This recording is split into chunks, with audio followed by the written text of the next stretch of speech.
Good morning, students. Welcome to EVS class. We were discussing class 5th EVS chapter number 13, a shelter show high. Let's continue this chapter. Come on page number 122, at home with Tashi. So Tashi dragged me to his home. It was a building with the 2 floors. देखो बच्चों, जो भी हमें ये पढ़ना है, we are just not just reading it or listening a story.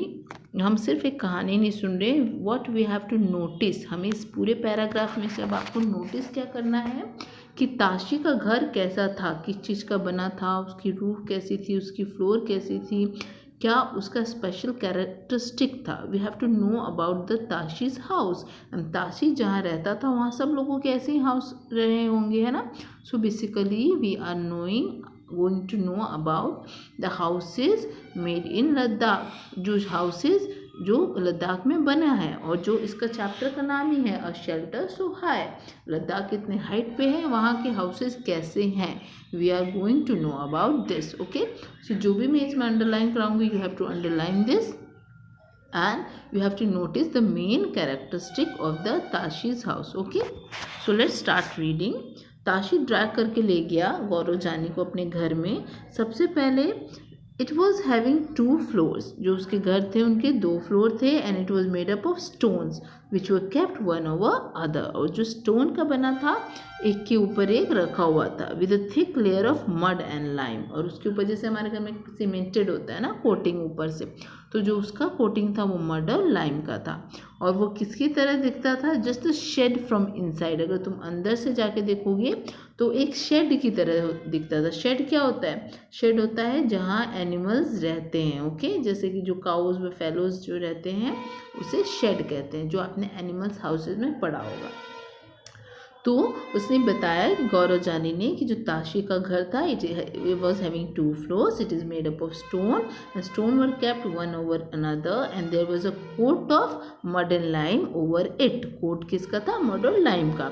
And the from inside the house was looked like a shed with a lot of hay. Hay means चारा, जो गाय भैंस को खिलाते हैं, और उसमें बहुत सारा हे स्टोर्ड था.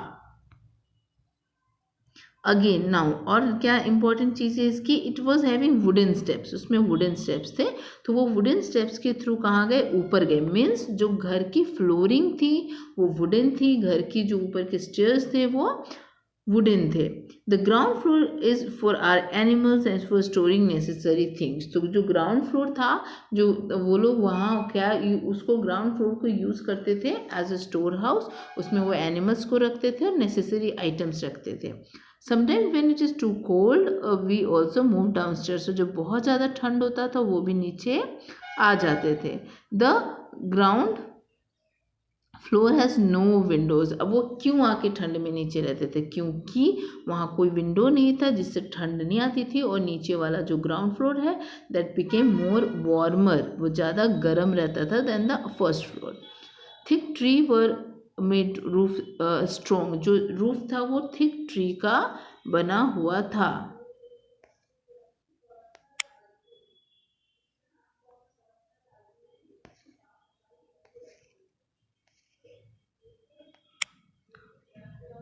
Tashi then took me to the roof of the house. What a view! I could see the same flat roof. See, you can see in this picture. कैसे घर के रूफ कैसे हैं, बिल्कुल इन सब की जो रूफ है बिल्कुल फ्लैट है.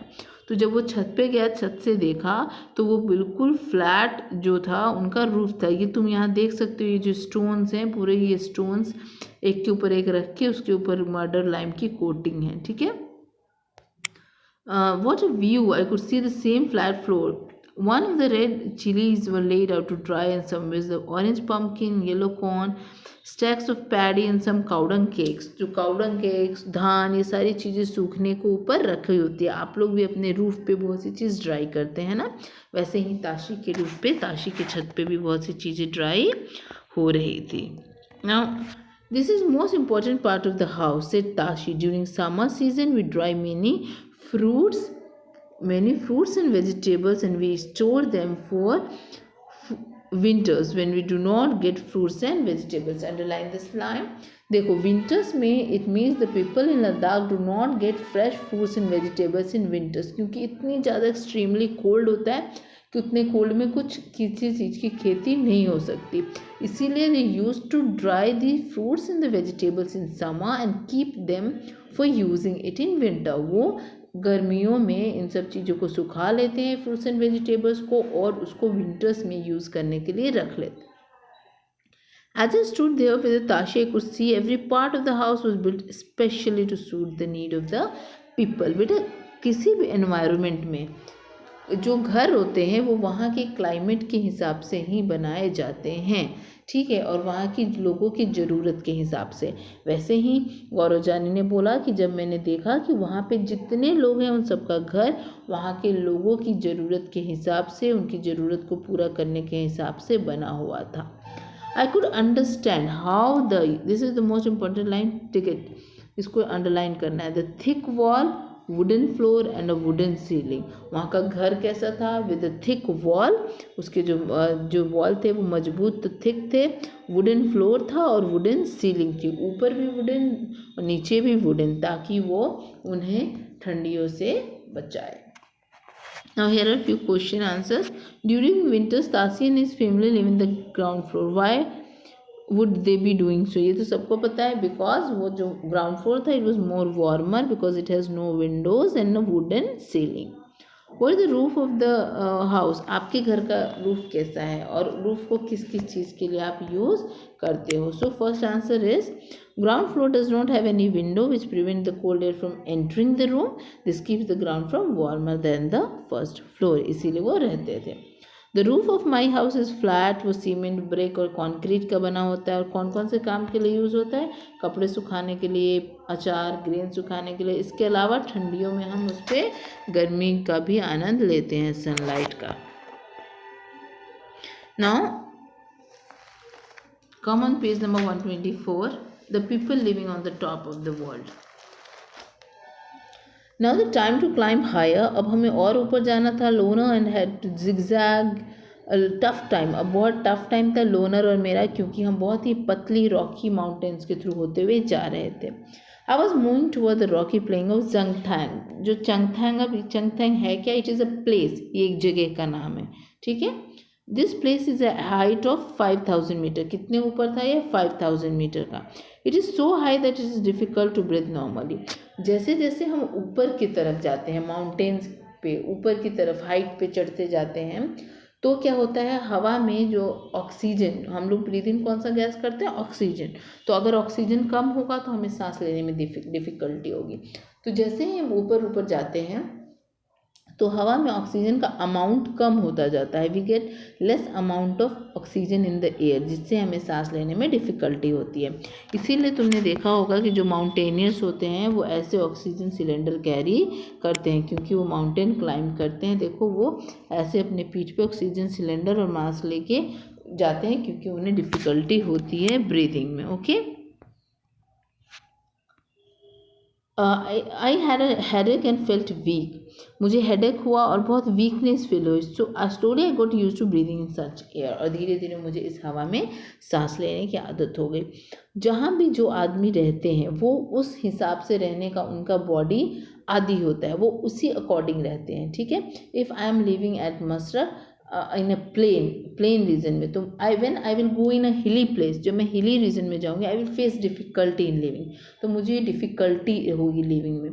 जबकि वहाँ के पीपल को कोई डिफ़िकल्टी नहीं होती, because they are adapted to live there, क्योंकि उनका बॉडी अडेप्ट कर चुका है, वहाँ रहने का आदी हो चुका है, अपने बॉडी को उन्होंने वहाँ के अकॉर्डिंग एडजस्ट कर रखा है, जिसके कारण उन्हें वहाँ रहने में डिफ़िकल्टी नहीं होती। तो अगर हम किसी नए प्लेस में जाते हैं तो हमारी बॉडी वहाँ के अकॉर्डिंग एडजस्ट हो जाती है, ताकि हमें वहाँ कोई डिफ़िकल्टी ना हो। तो वैसे ही गौरव जानी की भी बॉडी ने एडजस्ट कर लिया। Okay, for many days we kept wandering in this area, not a single human side. और मैं इतने दिन तक घूमता रहा, एक सिंगल आदमी नहीं दिखा वहाँ, कोई पेट्रोल पंप नहीं था, कोई मैकेनिक्स नहीं थे, सिर्फ क्लियर स्काई एंड बहुत सारे लेक्स आसपास। Many days passed longer and kept moving. Suddenly in the morning, a flat, grassy and many sheep goats were grazing there. उसे एक फ्लैट ग्रासी लैंड दिखा अचानक, जहाँ बहुत से शीप और गोट चर रहे थे। और उसे बहुत दूर कुछ टेंट्स भी दिखे, तो उसे वो सोचने लगा ये इतनी दूर यहाँ पे कौन रहता होगा। Now find out, here are few question that you have to answer. Question number 1, at what height the place where you live. तो आपको बिहार सी लेवल से, अगर ये सी लेवल है तो वो कितनी हाइट पे बिहार है, आपको ये पता करना। आपने देखा होगा जो वर्ल्ड मैप में बहुत से ओशन सी होता है ना, तो सी लेवल से कुछ ऊंचाई पे आप लोगों का घर होता है, तो वो हाइट मेन देखा जाता है कितनी हाइट पे। तो अगर आप देखोगे गूगल पे टाइप करोगे कि height of Bihar from sea level, ठीक है, सी लेवल से कितनी दूर है, तो तुम देखोगे तो और तुम्हें पता चलेगा दैट मस्टर्क is 173 feet above sea level. Now ऊपर जो गौरव जाने गया तो उसे ब्रीथ नॉर्मली नहीं कर पा रहा था, क्या प्रॉब्लम था, because at high altitude the amount of oxygen is less due to which it become difficult to breathe properly. Now question number 1, 2, 3 you have to answer at your own, ये सबके अपने अपने आंसर होंगे, okay. ये मैंने just एक बताया है कि आपको कैसे आंसर करना है। Have you ever been to a hilly place where, क्या आप कहीं भी हिली प्लेस में गए हो, कहाँ, तो अगर गए हो तो लिखोगे yes I have been to a hilly place, मैं गया हूँ, और कहाँ गए उसका नाम लिख देना। और अगर तुम गए हो तो 4th और 5th का आंसर लिखना है, लेकिन अगर नहीं गए तो नहीं लिखना है। जो नहीं गए वो क्या लिखेंगे, वो लिखेंगे no I have never been to a hilly place. तो जो नहीं गए हैं वो ये लिखेंगे no I have never been to a hilly place, और वो वाले जो बच्चे हैं जो नहीं गए हैं वो बच्चे ये 4th और 5th का आंसर नहीं लिखेंगे, लेकिन जो बच्चे गए हैं वो 4th 5th का आंसर लिखेंगे। क्या लिखेंगे, जो भी प्लेस पे गए हैं, तुम नेट पे सर्च करोगे कि उसकी जो सी लेवल है उससे कितनी हाइट है, वो हाइट लिखोगे, और क्या आपको वहाँ डिफ़िकल्टी हो रही थी ब्रीदिंग में, अगर येस तो येस, अगर नो तो नो। एंड सेकेंड, अगर तुम बहुत से प्लेस पे गए हुए हो, अगर तुम ऑलरेडी बहुत से प्लेस पे गए हुए हो तो तुम्हें इसका लिखना है कि कौन सा हाईएस्ट प्लेस है जहाँ तुम गए हो, okay. This are the answer, question answer that you have to do in your notebook. Now page number 124 पे next topic is the Changpa. अभी हमने चंगथंग पढ़ा था, Changthang is the name of the place. Now what is Changpa. Changpa जो है वहाँ जो लोग थे उस टेंट में, वो एक स्पेशल ट्राइब्स थे, एक ऐसे आदिवासी थे जो माउंटेन में रहते थे, माउंटेन्स पे, पहाड़ों पे रहते थे। उन आदिवासी का नाम था चंगपा, उस ग्रुप को बोला जाता था, उस ट्राइब के नाम को बोला जाता था चंगपा। वो टोटल 5000 पीपल ही थे। They are the tribes who are Changpa. Changpa are the tribes who live in mountains, जो माउंटेन्स में रहते हैं। They have only 5000 people. और क्या करते हैं वो हमेशा अपने गोट्स एंड शिप के साथ, वो क्या क्या पालते हैं, वो गोट्स और शिप पालते हैं। किस लिए पालते हैं, और ताकि उसे milk, meat, skin for the tent, wool, कोटर, स्वेटर मिल सके। तो उनको ये सारी चीज़ें अपने गोट्स से मिलती है, इसीलिए उनका जो सारा का सारा खजाना वो सारे गोट्स ही होते थे। जिस फैमिली के पास जितनी ज़्यादा गोट होती थी वो उतने ज़्यादा अमीर माना जाता था। ये एक ऐसे इतने स्पेशल गोट हैं कि ये फेमस किस लिए हैं, इनकी जो वुल है वो पश्मीना शॉल बनाने के काम होते हैं। पश्मीना के बारे में हम और पढ़ेंगे in the next slide. Changpa graze goats in the higher and colder places that goat have more and softer hair. देखो जितनी ज़्यादा ठंड होगी उस अकॉर्डिंग उनकी बॉडी पे उतना ही ज़्यादा वुल होगा और वैसा ही वुल होगा। तो ये गोट इतने हायर प्लेसेस पे ही रहती थी, इसीलिए ये जो चंगपा ट्राइब्स थे वो यहाँ इतने हाई एल्टीट्यूड में मुश्किलों से रहते थे, क्योंकि इनके बॉडी पे जो वुल होती थी बहुत ही स्पेशल होती थी, जो पश्मीना शॉल बनाने के काम आता था। और वो सिर्फ ऐसे कंडीशन में ही ग्रेज करने से उनकी बॉडी पे ऐसे वुल आते थे। It was carrying a very little of my belonging. मैं अपने मोटरसाइकिल में बहुत कम लेके जाता हूँ, लेकिन जो चंगपा होते हैं वो अपनी ज़रूरत का सारा सामान हॉर्सेज और याक्स पे कैरी करते थे। अगर उन्हें यहाँ से पूरा सामान बांध के जाना हो तो सिर्फ उनको 2.5 घंटे लगेंगे, और अगर उनको किसी जगह पसंद आ गई वहाँ रहना हो तो उनको बिल्कुल टाइम नहीं लगता था और तुरंत अपना टेंट रेडी कर लेते थे।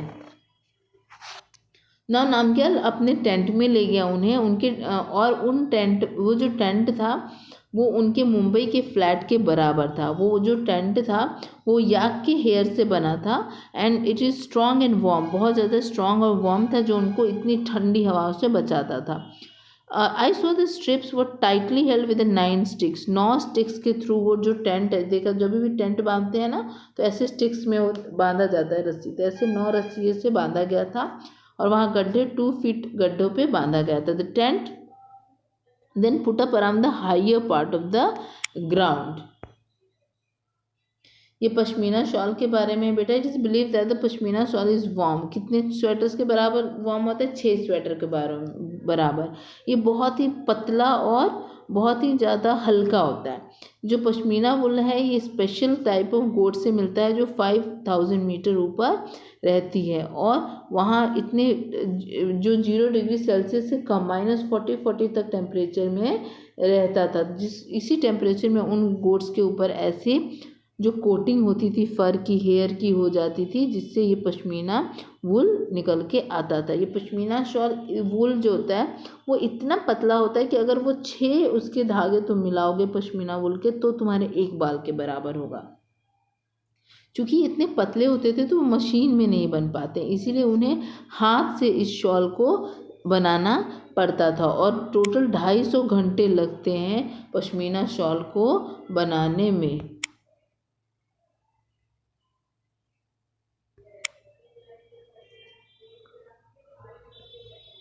नाउ इट विल टेक, इसीलिए इस पे एम्ब्रॉयडरी करने में भी सोचो अब कितना ज़्यादा टाइम लगेगा। यही कारण है कि जो पश्मीना शॉल है वो इतने महंगे मिलते हैं।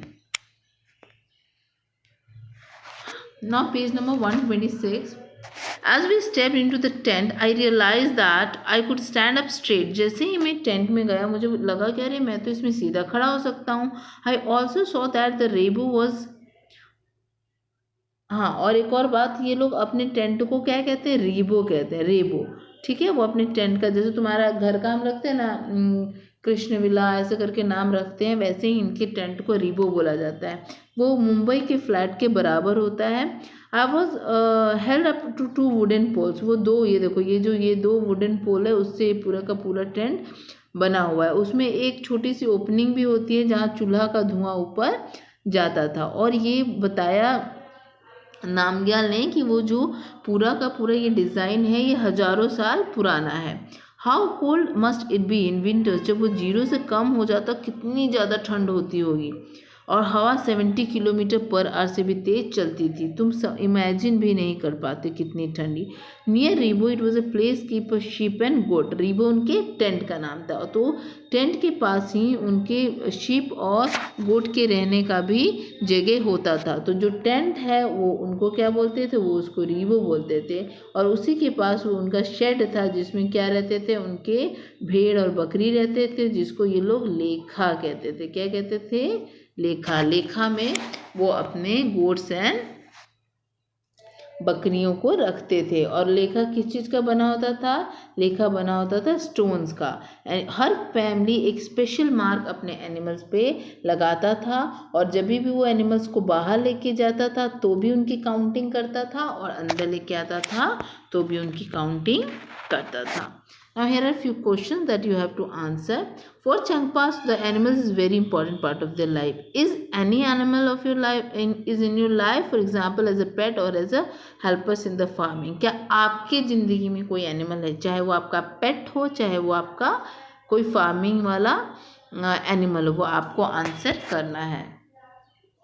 आंसर आपको यस है तो यस रखो, नो तो सिंपली राइट नो। अगर आपका yes yes we have a pet dog which is important part of life, no है तो no there is not such animal. ठीक है, list 5 ways in which animal are with the part of life. 5 तरीके बताओ जैसे animal आपके ज़िंदगी का हिस्सा हो सकता है। देखो एनिमल्स हमारे ज़िंदगी का हिस्सा होते हैं। देखो सबसे फर्स्ट जैसे डॉग्स है वो हमारे घर को प्रोटेक्ट करता है, हमें काउस बफेलो से मिल्क मिलता है, हमें शीप से वूल मिलता है। जो एनिमल हॉर्स आस है वो लोड्स कैरी करने के लिए यूज़ होता है। फार्मर क्या यूज़ करते हैं, बैलों को यूज़ करते हैं खेतों में हल चलाने के लिए। तो ये 5 एनिमल्स हैं जो हमारी ज़िंदगी में ज़रूरी हैं। Do goat and sheep need their own fur and wool, क्या गोट और शीप को उनके अपने वुल और फर की ज़रूरत है? यस, क्योंकि इतनी इम्पॉर्टेंट, इतनी ज़्यादा ठंड में यही जो हेयर्स हैं और वुल हैं वो उनको उस ठंड से बचाए रखती है और उनकी बॉडी से वो हम गर्मियों की मौसम में निकालते हैं। तो आंसर होगा yes, the goat and sheep in the cold region need their this to keep their body warm.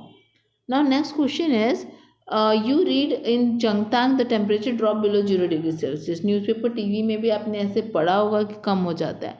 आपको बताना है in which month do you expect to see this, किस मंथ में ऐसा आपको एक्सपेक्टेशन है होने का। Now in cities India the temperature below कहाँ मिलता है, हमें शिमला, लेह, लद्दाख वगैरह में मिलता है। और टेम्परेचर और फॉरेन में हमें अब्रॉड में मिलता है विंगपिन, कनाडा, ओटावा एंड मोनिटिशा, ये कुछ जगह मिलता है। हमें ये बताना है कौन से मंथ्स में मिलता है। तो मंथ्स आप दिसंबर, नवंबर, दिसंबर, जनवरी, फरवरी, इस मंथ में मिलता है। तो आप ये भी खुद ही लिखोगे। ओके, तो you have to write this question answers in the notebook. सारे फिर से रीड करो, इंपॉर्टेंट पॉइंट्स को पढ़ो, समझो, and still if you find any difficulty you are welcome to ask question. ठीक है, have a nice day. Thank you very much.